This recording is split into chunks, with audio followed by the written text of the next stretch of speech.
টানা বর্ষণে চট্টগ্রাম অঞ্চলে ভয়াবহ বন্যা। 5 দিনে পানিবন্দী হয়ে পড়েছে অন্তত 5 লাখ মানুষ। বন্যা দেখা দিয়েছে সিলেট বিভাগের অনেক জেলায়। 4 দিন ধরে পানির মধ্যে আছি, আমাদের ঘরে কোনো খাদ্য নাই। আবার গত রাত থেকে পানি বাড়ছে, তখন বিগত দিনের চেয়ে এবার মনে হয় পানি বেশি হবে।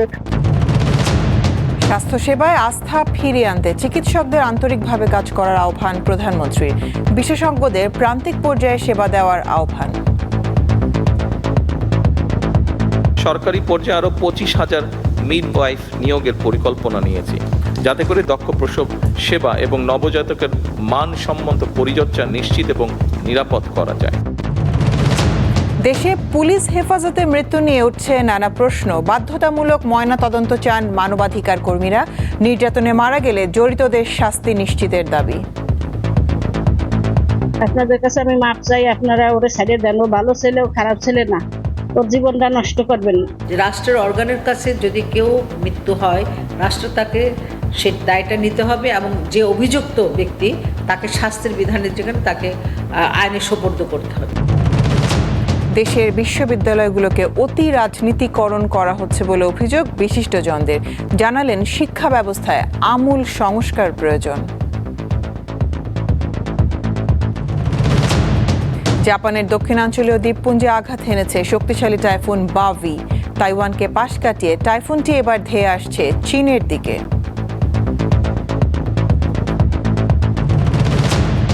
এবং বিশ্বকাপের চতুর্থ কোয়ার্টার ফাইনালে কাল সকাল 7টায় আর্জেন্টিনার মুখোমুখি সুইজারল্যান্ড। এর আগে রাত 3টায় হবে নরওয়ে ইংল্যান্ড ম্যাচ।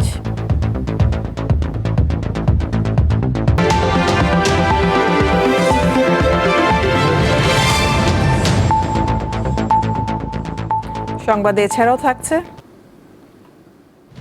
এশিয়ার ইংরেজি অলিম্পিয়াডে প্রথম বাংলাদেশের সামিনা, এবার গন্তব্য ইতালি।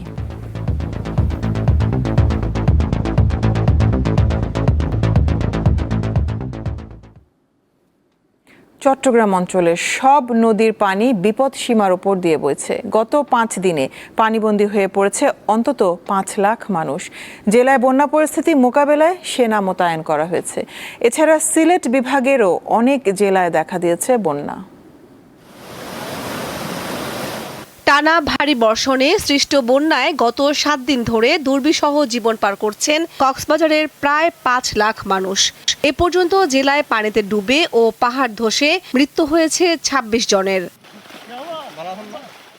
সবচেয়ে বেশি ক্ষতিগ্রস্ত হয়েছে চকরিয়া, পেকুয়া ও মাতামুহুরী উপজেলা। এছাড়া সদর উপজেলা, রামু, উখিয়া, টেকনাফ, মহেশখালী, কুতুবদিয়া ও ঈদগাঁও উপজেলার বিস্তীর্ণ এলাকাও পানিতে তলিয়ে গেছে। চকরিয়া, পেকুয়ার সব গ্রামীণ সড়ক পানির নিচে তলিয়ে যাওয়ায় যোগাযোগ ব্যবস্থা বিচ্ছিন্ন হয়ে পড়েছে। নষ্ট হয়ে গেছে ফসল, আশ্রয়হীন হয়ে পড়েছে গবাদি পশু, দেখা দিয়েছে বিশুদ্ধ পানির সংকট। সাঙ্গু ও ডলু নদীর পানি বেড়ে যাওয়ায় সাতকানিয়ার প্রায় 4 লাখ মানুষ এখন পানিবন্দী। বিশুদ্ধ পানির চরম সংকট দেখা দিয়েছে। বিভিন্ন ইউনিয়নে বন্যা পরিস্থিতির আরও অবনতি হয়েছে। প্রতিদিনই নতুন নতুন এলাকা প্লাবিত হচ্ছে। পরিস্থিতি মোকাবেলায় কাজ করছে সেনাবাহিনী। টানা 7 দিনের ভারী বর্ষণ আর উজান থেকে নেমে আসা পাহাড়ি ঢলে বান্দরবানের 7 উপজেলার নিম্নাঞ্চল প্লাবিত হয়েছে। সদরের আর্মিপাড়া, শেরেবাংলা নগর, ওয়াবদা ব্রিজ এলাকা, সাঙ্গু নদীর তীরবর্তী এলাকা, ক্যাচিংঘাটা সহ বেশ কিছু এলাকা নতুন করে প্লাবিত হয়েছে। পানিবন্দী হয়ে পড়েছেন লক্ষাধিক মানুষ। আমরা আজকে 4 দিন ধরে পানির মধ্যে আছি, আমাদের ঘরে কোনো খাদ্য নাই। আবার গত রাত থেকে পানি বাড়ছে, তখন বিগত দিনের চেয়ে এবার মনে হয় পানি বেশি হবে। প্রত্যেক বিল্ডিং এ যে মানুষগুলো আশ্রয় নিচ্ছে তাদের পানি না নামা পর্যন্ত তাদের যে নিত্য প্রয়োজনীয় বিশেষ করে খাদ্যদ্রব্য এবং আলোর জন্য মোমবাতি বা ভিন্ন লাইটিং এর যে ব্যবস্থাগুলো করার দরকার। এছাড়া থানচি, রুমা ও বোয়াংছড়ি সড়কের বেশ কিছু এলাকায় পাহাড় ধসে সড়কের উপর মাটি জমে থাকায় বন্ধ হয়ে গেছে যান চলাচল। জেলায় 220টি আশ্রয় কেন্দ্রে জেলা প্রশাসন ও পৌরসভার পক্ষ থেকে দেয়া হচ্ছে রান্না করা খাবার, প্রয়োজনীয় ওষুধ ও বিশুদ্ধ পানি। খাগড়াছড়িতে বন্যায় ক্ষতিগ্রস্ত এলাকা পরিদর্শন করেছেন দুর্যোগ ব্যবস্থাপনা ও ত্রাণ প্রতিমন্ত্রী এম ইকবাল হোসেন। সব জায়গায় আমরা যাইতে পারি না, কিন্তু আমাদের প্রচেষ্টা আছে, যাব এবং মানুষজনে নিয়ে আসবো। এভরি অর্গানাইজেশন তারা কাজ করছে। এদিকে হবিগঞ্জে বন্যার পানিতে ভেসে গেছে ধানের জমি, মাছের ঘের ও শাকসবজির ক্ষেত। কামরুন নাহার, দীপ্ত, বার্তাকক্ষ। স্বাস্থ্যসেবায় মানুষের আস্থা ফিরিয়ে আনতে চিকিৎসকদের আন্তরিকভাবে কাজ করার আহ্বান জানিয়েছেন প্রধানমন্ত্রী তারেক রহমান। শনিবার ঢাকা মেডিকেল কলেজের প্রতিষ্ঠাবার্ষিকীর অনুষ্ঠানে অংশ নিয়ে চিকিৎসকদের আহ্বান জানান তিনি। এছাড়া বিশেষজ্ঞ চিকিৎসকদের প্রান্তিক পর্যায়ে সেবা দেওয়ার কথাও বলেন প্রধানমন্ত্রী। এ সময় তিনি আরও বলেন, জেলা ও উপজেলা পর্যায়ের হাসপাতালগুলোতে স্বাস্থ্যসেবার মান বাড়াতে কাজ করছে সরকার। আজকের অনুষ্ঠানে আমি অভিভূত হয়েছি। ঢাকা মেডিকেল কলেজের ৮১তম প্রতিষ্ঠা বার্ষিকীর অনুষ্ঠানে যোগ দেন প্রধানমন্ত্রী তারেক রহমান। এ সময় তার সঙ্গে ছিলেন ঢাকা মেডিকেল কলেজের সাবেক শিক্ষার্থী ও তার সহধর্মিণী ডাক্তার জুবাইদা রহমান। অনুষ্ঠানে দেশের চিকিৎসা ব্যবস্থার বিভিন্ন সমস্যা ও উন্নয়ন প্রস্তাব তুলে ধরেন শিক্ষক শিক্ষার্থীরা। পরে বক্তব্য রাখেন প্রধানমন্ত্রী। এই দেশেরই প্রখ্যাত কয়েকজন চিকিৎসক শুরুতেই অসুস্থ অবস্থায় তার মা খালেদা জিয়াকে সেবা প্রদান করায় চিকিৎসকদের প্রতি কৃতজ্ঞতা প্রকাশ করেন প্রধানমন্ত্রী। বলেন, ১ লক্ষ স্বাস্থ্যকর্মী ও ২৫,০০০ মিডওয়াইফ নিয়োগ দেওয়া হবে। ব্যক্তিগতভাবে আমি সেই মানুষগুলোর কাছে অত্যন্ত কৃতজ্ঞ। আমরা একই সঙ্গে সরকারি পর্যায়ে আরো ২৫,০০০ মিডওয়াইফ নিয়োগের পরিকল্পনা নিয়েছি, যাতে করে দেশের প্রতিটি ইউনিয়ন, উপজেলা এবং হাসপাতাল পর্যায়ে নিরাপদ মাতৃত্ব এবং দক্ষ প্রসব সেবা এবং নবজাতকের মানসম্মত পরিচর্যা নিশ্চিত এবং নিরাপদ করা যায়। প্রধানমন্ত্রী বলেন, চিকিৎসায় গবেষণা বাড়াতে বিভিন্ন উদ্যোগ নেওয়া হচ্ছে। ৫১ বেডের যে হসপিটাল উপজেলা পর্যায়ে, এই ৫১-র ৩১ শয্যা কিন্তু করেছিলেন শহীদ রাষ্ট্রপতি জিয়াউর রহমান। বাকি যে ২০ শয্যা সেটা করেছিলেন দেশনেত্রী খালেদা জিয়া। বিএনপি সরকার এই ৫১ থেকে বাড়িয়ে এটাকে ১০১ বেডে নিয়ে যেতে চাইছি আমরা। সারা বাংলাদেশে ৫টা শিশু হাসপাতাল, এগুলা বিল্ডিংগুলা তৈরি হয়েছিল বহু বছর যাবৎ পড়ে আছে বিল্ডিংগুলা। আমরা এগুলাকে দ্রুত চালু করার ব্যবস্থা করছি আমরা এগুলা। এর আগে ঢাকা মেডিকেল কলেজ হাসপাতালের বৃক্ষরোপণ কর্মসূচির উদ্বোধন করেন প্রধানমন্ত্রী। এছাড়া ভিত্তিপ্রস্তর স্থাপন করেন ২টি ছাত্রী হোস্টেলের। খোঁজখবর নেন হোস্টেলের ভবন নির্মাণ বিষয়ে। স্বস্তিকা সিংহ, দীপ্ত সংবাদ, ঢাকা। দেশের চিকিৎসা ব্যবস্থা নিয়ে সাধারণ মানুষের রয়েছে নানা অভিজ্ঞতা। কি পরিবর্তন ঘটলে দেশের হাসপাতালের প্রতি আরও আস্থা ফিরবে সাধারণ মানুষের, জানবো আজকের জনতার কথায়। চিকিৎসার জন্য এখনও দেশের অনেক মানুষ আস্থা খুঁজেন বিদেশে। এতে বাড়ছে ভোগান্তি, খরচ আর দেশের অর্থও চলে যাচ্ছে বাইরে। কিন্তু কি করলে দেশের হাসপাতালেই ফিরবে মানুষের আস্থা, আর কি ধরনের পরিবর্তন চান তারা, আজকে জানবো তাদের কথাই। বাইরে ডাক্তার উপর আস্থা একটু বেশি, তারা মনে করে যে বাইরে তারা একটু সময় নিয়ে দেখে, তারা একটু পেশেন্টদেরকে এক্সট্রা টেক কেয়ার করে, এরপরে মানে তারা আসলে এক্সট্রা কোনো টেস্ট বা এক্সট্রা কোনো আসলে অন্য কিছু করে না। কিন্তু আমার মনে হচ্ছে যে বাইরে আর বাংলাদেশে মানে খরচ সেম, কিন্তু মানুষের আস্থা সংকটের কারণে হয়তো মানুষ দেশে বাইরে যাচ্ছে। টিকিট নিতে গেলেও সিন্ডিকেট হয়, সিরিয়ালেও সিন্ডিকেট হয়, ডাক্তার দেখাইতে গেলেও সিন্ডিকেট হয়। আবার এদিকে দেখা যায় টাকাটা বেশি লাগলেও আমাদের জন্য সহজ হয়। আমাদের কান্ট্রিতে আমরা হচ্ছে যে ট্রিটমেন্টটা কেন করতেছি না, আমার মনে হয় যে কস্টের একটা কস্ট ইফেক্টিভ একটা সলিউশন হওয়া উচিত। ইকুইভ্যালেন্ট ট্রিটমেন্ট কিন্তু আমি হচ্ছে পাশের দেশে গিয়ে বা হচ্ছে সিঙ্গাপুরে গিয়ে আমি আরও মানে কমে করাইতে পারছি। পরীক্ষার যে রেটগুলো, এগুলো যদি একটু সাধারণ মানুষের জন্য নিচু করা হয় তাইলে সবার জন্য একটু সুবিধা হয়। একটা ডাক্তার দেখাইলে ওনারা 5টা 7টা পরীক্ষা দেয়। মূল সমস্যা হচ্ছে ওই জায়গায়, কারণ ডাক্তার যদি 1000-2000 টাকা নেয়, ওইটা আমি মনে করি সবাই দিতে পারে। আমার রোগের কথা বলছি, কিন্তু পরের দিন গেলে যে আজকে আপনার সাথে আর কথা নাই, সিরিয়াল দিয়ে আসতে হবে। 1 নম্বর হলো ডাক্তারদের পরিবর্তন লাগবে, মন মানসিকতার পরিবর্তন লাগবে, ভিজিট কমাইতে হবে, হসপিটালের খরচ কমাইতে হবে, কমার্শিয়াল মনোভাবটা ত্যাগ করতে হবে। দেশে পুলিশ হেফাজতে মৃত্যুর ঘটনা নিয়ে নানা প্রশ্ন উঠছে। অভিযোগ আছে, রাজনৈতিক পট পরিবর্তনের পরও এমন ঘটনাকে হার্ট অ্যাটাক বা আত্মহত্যা বলে চালিয়ে দেওয়া হচ্ছে। আইনশৃঙ্খলা বাহিনীর অনেকটা সেই গঁদবাঁধা বিবৃতির মতোই। তবে মৃত্যু যেভাবেই হোক না কেন, বাধ্যতামূলক ময়না তদন্ত হওয়া উচিত বলে মনে করেন মানবাধিকার কর্মীরা। তাদের দাবি, নির্যাতনে মৃত্যু হলে জড়িতদের শাস্তি নিশ্চিত করতে হবে। ফরিদপুরে আইন কলেজের শিক্ষার্থী ও ছাত্রলীগ কর্মী মির্জা ইশতিয়াক আহমেদ প্রান্তর ডিবি পুলিশ হেফাজতে মৃত্যুর ঘটনাটি সম্প্রতি দেশজুড়ে আলোচনার জন্ম দেয়। পরিবারের সদস্যদের অভিযোগ, তাদের সামনেই মারধর করা হয় ইশতিয়াককে। পুলিশের হেফাজতে থাকা অবস্থায় 22 জুন সে মারা যায়। ডিবি পুলিশের এজাহারে উল্লেখ রয়েছে, রাত 2টায় আটক এবং প্যান্টের পকেট থেকে মাদক উদ্ধার করা হয়। কিন্তু ভিডিওতে দেখা যায় বিকেলে আটক এবং লুঙ্গি পরিহিত প্রান্ত। সামাজিক যোগাযোগ মাধ্যমে ভাইরাল হওয়া ভিডিওতে আরও দেখা যায় প্রান্ত মধুখালী উপজেলার ঢাকা খুলনা মহাসড়কের পাশে নিজ বাড়ির সামনে দাঁড়িয়ে আছেন। এ সময় ডিবি পুলিশের সদস্যরা প্রান্তকে ধরে মারধর করেন। আর আমার ঘরের ভিতর থেকে ওরা মারছে কান পেছে থাপড় দেয়, এত জোরে দেয় মানে ওর কানে তালা মালা ফেটে গেছে। ওনাকে হাত জোর করে বলছে, ওরা আপনাদের কাছে আমি মাপ চাই, আপনারা ওরা ছেড়ে দেন, ও ভালো ছেলে, ও খারাপ ছেলে না, ওর জীবনটা নষ্ট করবেন না। দেশবাসীর কাছে আমার এটাই প্রশ্ন যে লুঙ্গির পকেট আছে কিনা। প্রান্তর মৃত্যুর ঘটনায় ডিবি ফরিদপুর সদর জোনের ওসি আলমগীর হোসেনকে প্রশাসনিক কারণ দেখিয়ে প্রত্যাহার করা হয়। এ ঘটনায় 3 সদস্যের একটি তদন্ত কমিটি গঠন করা হয়েছে। তাকে ডিবি পুলিশ রাতে মাদক সহ ধরে আর কি, এবং সেই বিষয়ে থানায় ফরিদপুর জেলা ডিবি পুলিশ থানায় একটি এজাহার দাখিল করে। আসলে এই বিষয়টা শুধুমাত্র থানায় মামলা রুজু হয়, কিন্তু ডিবির মামলা তারাই তদন্ত করে এবং তাদের হেফাজতে আসামি থাকে, তাদের হেফাজতে আলামত থাকে। এর কয়েকদিন পর গত 24 জুন চট্টগ্রামে কারা হেফাজতে কার্যক্রম নিষিদ্ধ যুবলীগ নেতা নুরুল আলমেরও মৃত্যু হয়। তিনিও একদিন আগে সুস্থ অবস্থায় গ্রেপ্তার হয়েছিলেন। হেফাজতে মৃত্যুর এই ধারাবাহিকতা কোনো বিচ্ছিন্ন ঘটনা নয়। আইন ও সালিশ কেন্দ্রের হিসাব অনুযায়ী এবছরে মে মাস পর্যন্ত সারা দেশে কারা হেফাজতে মারা গেছেন 52 জন। প্রতি মাসে অন্তত 10 জনের বেশি বন্দী মারা গেছেন। বন্দির মৃত্যুর কারণ খতিয়ে দেখা এবং নির্যাতনে মৃত্যু হলে সংশ্লিষ্টদের শাস্তি নিশ্চিত করা জরুরি বলে মনে করেন এই মানবাধিকার কর্মী। কারণ পুলিশ একটা সেফ কাস্টডির জায়গা, যেখানে মানুষ নিরাপদ থাকবে। হ্যাঁ, জিজ্ঞাসাবাদের জন্য যদি কাউকে নিয়ে আসা হয়, অ্যারেস্ট যদি করা হয়, তাহলে প্রসিডিউর অনুযায়ী তার সাথে বিহেভ করতে হবে এবং তার জন্য কোনো ক্ষতি না হয় শারীরিক মানসিক, সেটা দেখার দায়িত্ব পুলিশের। এখানে যদি পুলিশের কাস্টডির কারণে মৃত্যু হয়, তাহলে মৃত্যুটার দায়ভারটা রাষ্ট্র এইভাবে আসে যে রাষ্ট্রের অর্গানের কাছে যদি কেউ মৃত্যু হয়, রাষ্ট্র তাকে সে দায়টা নিতে হবে এবং যে অভিযুক্ত ব্যক্তি তাকে শাস্তির বিধানের যেখানে তাকে আইনে সোপর্দ করতে হবে। সে সুস্থ অবস্থায় আসছে এবং সে মারা গেছে, তার পোস্টমর্টম রিপোর্ট হবে এবং ফরেন্সিক রিপোর্টে যদি আসে যে তার মৃত্যুটা এরকমভাবে হয়েছে, নর্মাল মানে আপনার হার্ট ফেল না, মানে এর ভিতর নির্যাতন বর্ণ কিছু আছে, তাহলে সেই ক্ষেত্রে কিন্তু তার পেনাল কোড অনুযায়ী তার শাস্তির বিধান আছে। দেশে আইন শৃঙ্খলা বাহিনীর হাতে নির্যাতন ও হেফাজতে মৃত্যু নিবারণ আইন থাকলেও এর আওতায় শাস্তি পাওয়ার ঘটনা খুবই বিরল। দিলশা দেনি, দীপ্ত সংবাদ, ঢাকা।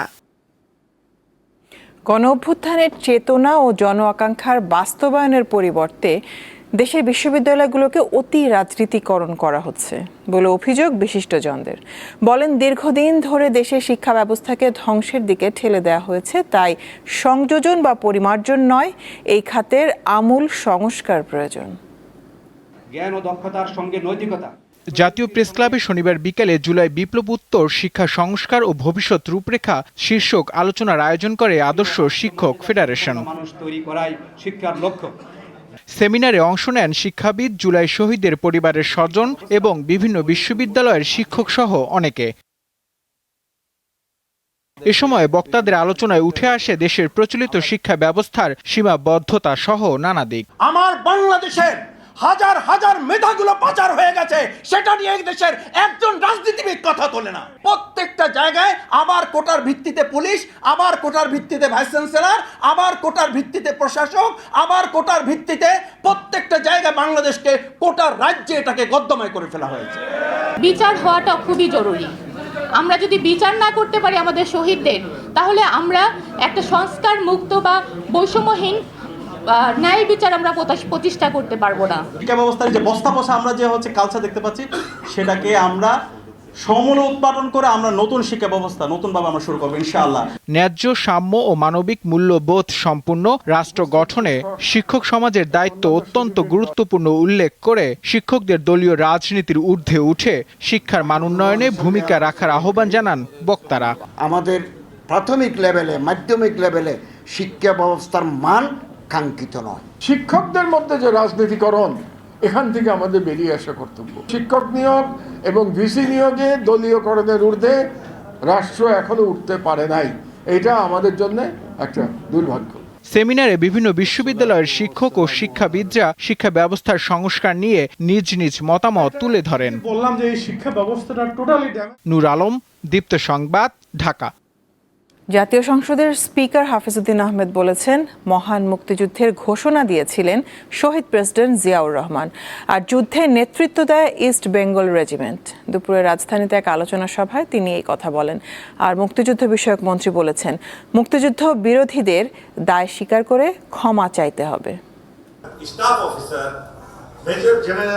অবসরপ্রাপ্ত সেনা কর্মকর্তাদের সংগঠন রাওয়া ক্লাবে শনিবার সকালে ইস্ট বেঙ্গল রেজিমেন্টের ইতিহাস, ঐতিহ্য এবং বাংলাদেশের অভ্যুদয় শীর্ষক অনুষ্ঠানের আয়োজন করা হয়। এতে অতিথি হিসেবে অংশ নেন জাতীয় সংসদের স্পিকার। তিনি বলেন, যুদ্ধের নেতৃত্ব দিয়েছিল ইস্ট বেঙ্গল রেজিমেন্ট, আর মুক্তিযুদ্ধের ঘোষণা দিয়েছিলেন শহীদ প্রেসিডেন্ট জিয়াউর রহমান। পাকিস্তানিদের গণহত্যার প্রতিবাদ করে তারা জনগণকে সংগঠিত করেছে। মেজর জিয়াউর রহমান স্বাধীনতার ঘোষণা করেছেন, জনগণকে আহ্বান জানিয়েছেন মুক্তিযুদ্ধে অংশগ্রহণ করার জন্য। সেই জন্যই 9 মাস ব্যাপী রক্তাক্ত মুক্তিযুদ্ধ সংগঠিত হতে পেরেছে। অনুষ্ঠানে মুক্তিযুদ্ধ বিষয়ক মন্ত্রী আহমেদ আজম খান বলেন, যারা 71-এর মুক্তিযুদ্ধে বিরোধিতা করেছে তাদের অকপটে স্বীকার করে ক্ষমা চাইতে হবে। তারা 71-এ মুক্তিযুদ্ধের বিপক্ষ হয়ে দাঁড়িয়েছিলেন। জাতির সামনে তাদের এই বিষয়টাকে অকপট স্বীকার করে জাতির সামনে তাদেরকে ক্ষমা চাইতে হবে। অনুষ্ঠানে স্বাধীনতার প্রশ্নে সকলকে ঐক্যবদ্ধ থাকার আহ্বান জানান বক্তারা। আলোয়ান খান, দীপ্ত সংবাদ, ঢাকা। আন্তর্জাতিক অঙ্গনে আবারও উজ্জ্বল হলো বাংলাদেশের নাম।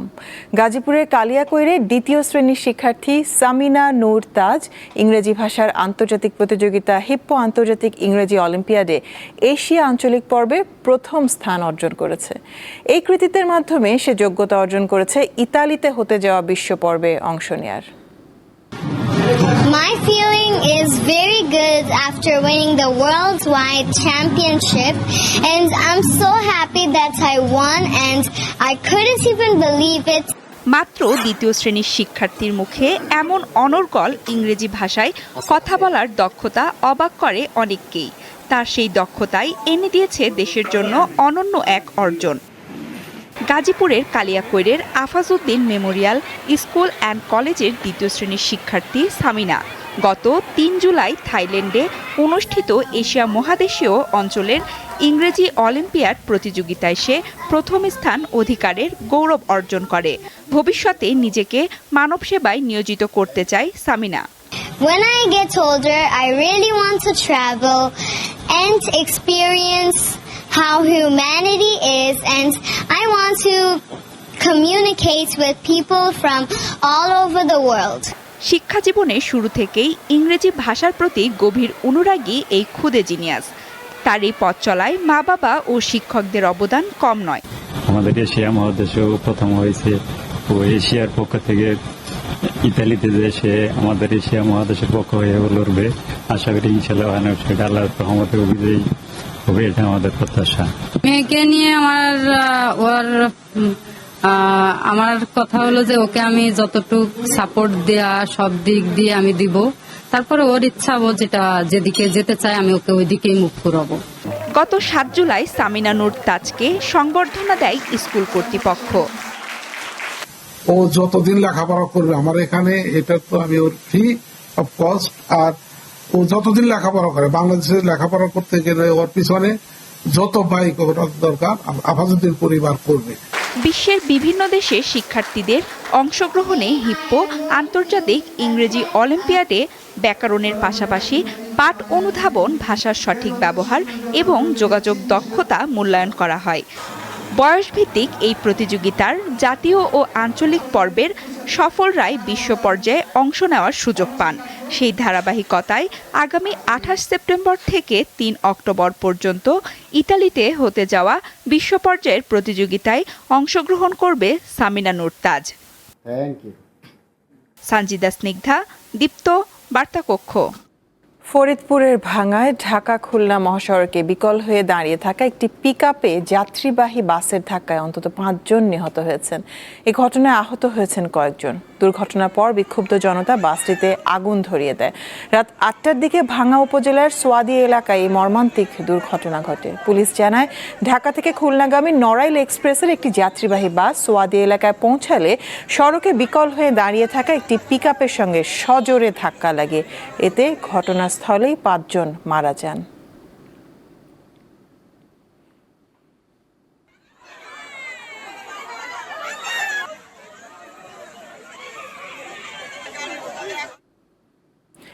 এবার দেশের আলোচিত কিছু খবর নিয়ে থাকছে নিয়মিত আয়োজন সংবাদ সংক্ষেপ। এইচএসসির পরীক্ষার প্রশ্নপত্র কঠিন হওয়ায় এবং নকল করার সুযোগ না দেওয়ায় ভোলার চরফেশনে একটি কেন্দ্রে পরীক্ষার্থীরা ভাঙচুর চালিয়েছেন। শনিবার পরীক্ষা শেষে উপজেলার ফাতেমা মতিন মহিলা কলেজ কেন্দ্রে এই ঘটনায় আহত হয়েছেন 8 থেকে 10 জন। পরিস্থিতি নিয়ন্ত্রণে পুলিশকে কাঁদানে গ্যাস নিক্ষেপ করতে হয়।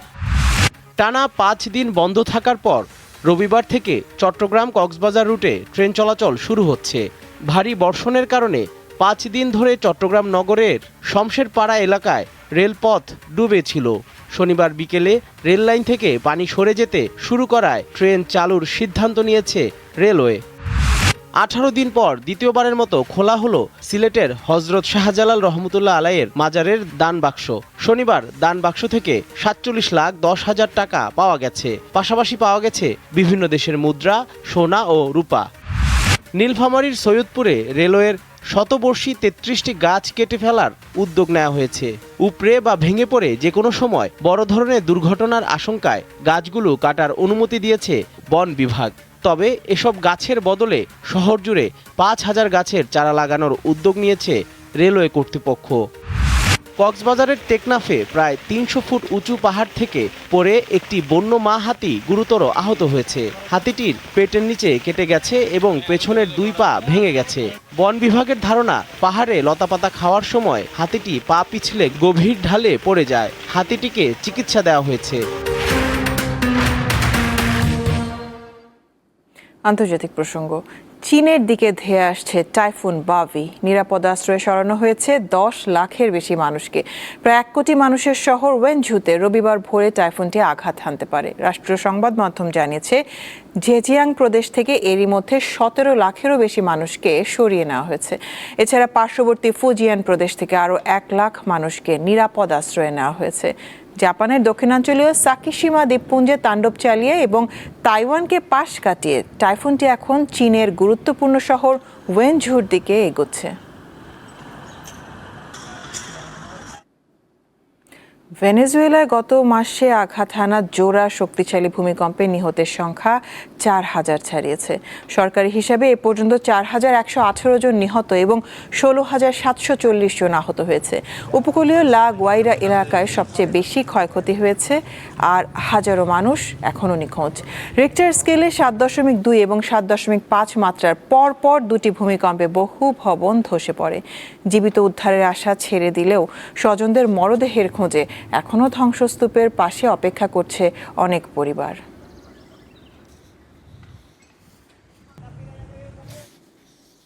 হরমুজ প্রণালীতে চলাচলকারী বাণিজ্যিক জাহাজে হামলা বন্ধে ইরানের প্রকাশ্য প্রতিশ্রুতি চায় যুক্তরাষ্ট্র। শনিবার নির্ধারিত আলোচনায় তেহরানকে এই বিষয়ে আনুষ্ঠানিক ঘোষণা দেওয়ার আহ্বান জানিয়েছেন দেশটির প্রেসিডেন্ট ডোনাল্ড ট্রাম্প। মার্কিন গণমাধ্যমের দাবি, ইরান স্বীকার করেছে যে জাহাজে গুলি চালানোর ঘটনা ছিল ভুল। এর দায় তারা একটি উগ্রপন্থী গোষ্ঠীর ওপর চাপিয়েছে। ট্রাম্প জানিয়েছে, হরমুজকে কেন্দ্র করে সাম্প্রতিক উত্তেজনার সত্ত্বেও উভয় পক্ষ আলোচনা চালিয়ে যেতে সম্মত হয়েছে।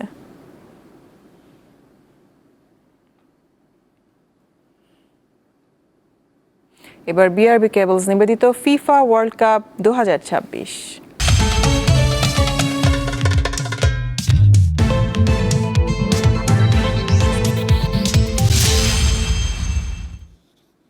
ফুটবল বিশ্বকাপের চতুর্থ কোয়ার্টার ফাইনালে 1 যুগ পর আর্জেন্টিনার মুখোমুখি হবে সুইজারল্যান্ড।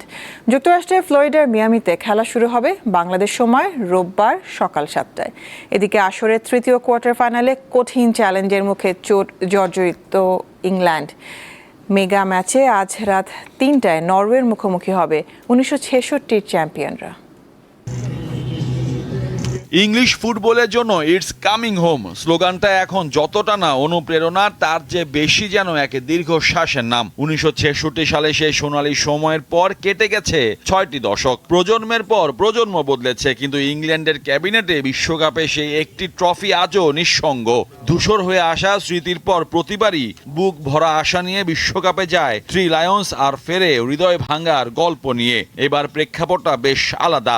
দলটার নাম কেবল ইংল্যান্ড নয়, বরং এক ঝাঁক গেম চেঞ্জারের মেলা। বিশ্ব আসরের হাই ভোল্টেজ কোয়ার্টার ফাইনালের কঠিন চ্যালেঞ্জের মুখে ইংলিশরা মেগা ম্যাচের আগে একাধিক চোট সমস্যায় জর্জরিত তারা। ফলে আর্লিং হালান্ডকে থামাতে বেশ উদ্বিগ্ন কোচ থমাস তুখেলের রক্ষণভাগ। 1998 বিশ্বকাপে শেষ 16তে খেলা সেরা সাফল্য নরওয়ে দলটির। এরপর দীর্ঘ এক নির্বাসন সহ্য করতে হয়েছে তাদের। এবারের প্রজন্মটা বেশ গোছালো। দলটির সবচেয়ে বড় তারকা আর্লিং হালান্ড এখন পর্যন্ত করেছেন 7 গোল। ঐতিহ্যগতভাবে নরওয়ে ফুটবল মানেই শারীরিক শক্তি, জমাট রক্ষণ আর সুশৃঙ্খল কাঠামো। আক্রমণ ভাগে নেতৃত্ব দিচ্ছেন বর্তমান বিশ্বের সেরা স্ট্রাইকার আর্লিং হালান্ড। ম্যানচেস্টার সিটির স্ট্রাইকারের সঙ্গে মাঠের নিয়ন্ত্রণ, সৃজনশীলতা ও নেতৃত্বের ভার অধিনায়ক মার্টিন ওডেগার্ডের কাঁধে। এছাড়া ইউরোপের শীর্ষ ক্লাবগুলোতে খেলা এক ঝাঁক প্রতিভাবান খেলোয়াড় নরওয়ে দলকে দারুণ গভীরতা ও বৈচিত্র্য এনে দিয়েছে। তবে এই ম্যাচে আলোচনার কেন্দ্রবিন্দুতে হ্যারি কেইন বনাম হালান্ড দ্বৈরথ। থ্রি লায়ন্সদের অধিনায়ক টুর্নামেন্টে করেছেন 6 গোল। ম্যাচটির ভাগ্য নির্ধারণে এই 2 গোল মেশিনের যুদ্ধ দেখার অপেক্ষায় ফুটবল বিশ্ব। এদিকে দীর্ঘ 12 বছর পর আবারও বিশ্বকাপের মঞ্চে ডিফেন্ডিং চ্যাম্পিয়ন আর্জেন্টিনার মুখোমুখি হবে সুইজারল্যান্ড। ম্যাচ ফোকাসে থাকা 39 বছর বয়সী মেসি চলতি আসরে করেছেন 8 গোল। পাশাপাশি বিশ্বকাপ ইতিহাসে সর্বোচ্চ গোলদাতা হিসেবেও তার নামের পাশে রয়েছে 21 গোল। অন্যদিকে ইতিহাস গড়ে কোয়ার্টার ফাইনালে উঠেছে সুইজারল্যান্ডও। 72 বছর পর শেষ 8-এ জায়গা করে নেওয়া সুইসরা শক্তি সামর্থ্যে পিছিয়ে থাকলেও বর্তমান বিশ্ব চ্যাম্পিয়নদের বিপক্ষে দাপুটে ম্যাচ খেলতে প্রস্তুত। মোহাম্মদ হাসিব, দীপ্ত স্পোর্টস। শেষ করব দীপ্ত রাতের সংবাদ, শিরোনামগুলো জানাবো আরও একবার। টানা বর্ষণে চট্টগ্রাম অঞ্চলে ভয়াবহ বন্যা, 5 দিনে পানিবন্দী হয়ে পড়েছে অন্তত 5 লাখ মানুষ। বন্যা দেখা দিয়েছে সিলেট বিভাগের অনেক জেলায়। 4 দিন ধরে পানির মধ্যে আছি, আমাদের ঘরে কোনো খাদ্য নাই। আবার গত রাত থেকে পানি বাড়ছে, তখন বিগত দিনের চেয়ে এবার মনে হয় পানি বেশি হবে। স্বাস্থ্যসেবায় আস্থা ফিরিয়ে আনতে চিকিৎসকদের আন্তরিকভাবে কাজ করার আহ্বান প্রধানমন্ত্রীর। বিশেষজ্ঞদের প্রান্তিক পর্যায়ে সেবা দেওয়ার আহ্বান।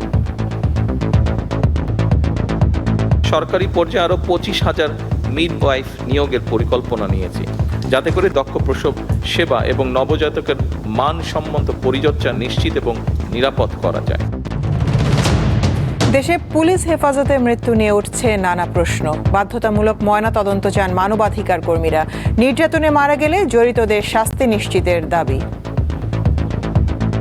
আপনাদের কাছে আমি মাপ চাই, আপনারা ওরে ছেড়ে দেন। ও ভালো ছেলে, ও খারাপ ছেলে না, ওর জীবনটা নষ্ট করবেন না। রাষ্ট্রের অর্গানের কাছে যদি কেউ মৃত্যু হয়, রাষ্ট্র তাকে সে দায়টা নিতে হবে এবং যে অভিযুক্ত ব্যক্তি তাকে শাস্তির বিধানের যেখানে তাকে আইনে সোপর্দ করতে হবে।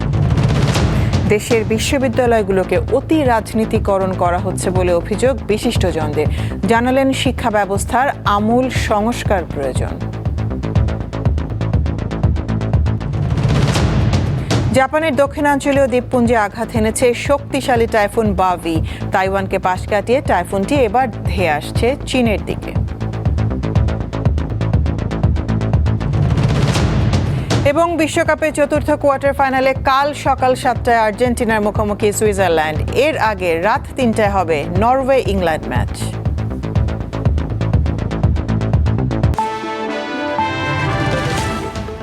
এই ছিল এখনকার মতন। আমি তারান্নুম জুথি বিদায় নিচ্ছি। দর্শক, আরও তথ্য বিনোদনের সংবাদ জানতে যুক্ত থাকুন দীপ্ত টিভির ডিজিটাল প্ল্যাটফর্মগুলোতে। এতক্ষণ সাথে থাকার জন্য ধন্যবাদ সবাইকে।